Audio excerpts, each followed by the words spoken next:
मोमिनो, अल्लाह से डरो जैसा कि उससे डरने का हक है, और मरना तो मुसलमान ही मरना, और सब मिलकर अल्लाह की हिदायत की रस्सी को मजबूती से पकड़े रहना और फिरके फिरके ना हो जाना। और अपने ऊपर अल्लाह की इस मेहरबानी को याद रखना, जब तुम एक दूसरे के दुश्मन थे तो उसने तुम्हारे दिलों में उल्फत डाल दी और तुम इसकी मेहरबानी से भाई भाई हो गए। जिन लोगों ने अपने दीन के हिस्से वखरे कर लिए और खुद भी कई कई फिरके हो गए, इनसे तुमको कुछ काम नहीं, उनका काम अल्लाह के हवाले। फिर जो कुछ वो करते रहे हैं वो उनको सब बताएगा। और ना इन लोगों में होना जिन्होंने अपने दीन को टुकड़े टुकड़े कर दिया और खुद भी फिरके फिरके हो गए।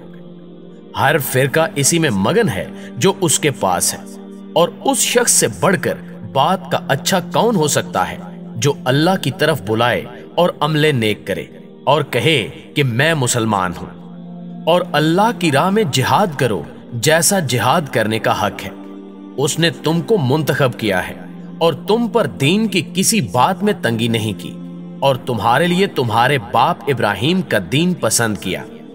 उसी अल्लाह ने पहले यानी पहली किताबों में तुम्हारा नाम मुस्लिम रखा था, और इस किताब में भी वही नाम रखा है। तो जिहाद करो ताकि पैगंबर तुम्हारे बारे में गवाह हो और तुम लोगों के मुकाबले में गवाह रहो। सो मुसलमानों, नमाज कायम करो और ज़कात दो और अल्लाह के दीन की रस्सी को पकड़े रहो, वही तुम्हारा दोस्त है। सो वो क्या खूब दोस्त है और क्या खूब मददगार है। और जो मेरी नसीहत से मुंह फेरेगा उसकी जिंदगी तंग हो जाएगी, और कयामत को हम इसे अंधा करके उठाएंगे। वो कहेगा, मेरे परवरदिगार, तूने मुझे अंधा करके क्यों उठाया? मैं तो देखता भालता था। अल्लाह फरमाएगा कि ऐसा ही चाहिए था। तेरे पास हमारी आयतें आईं तो तूने उनको भुला दिया, इसी तरह हम तुझको आज भुला देंगे।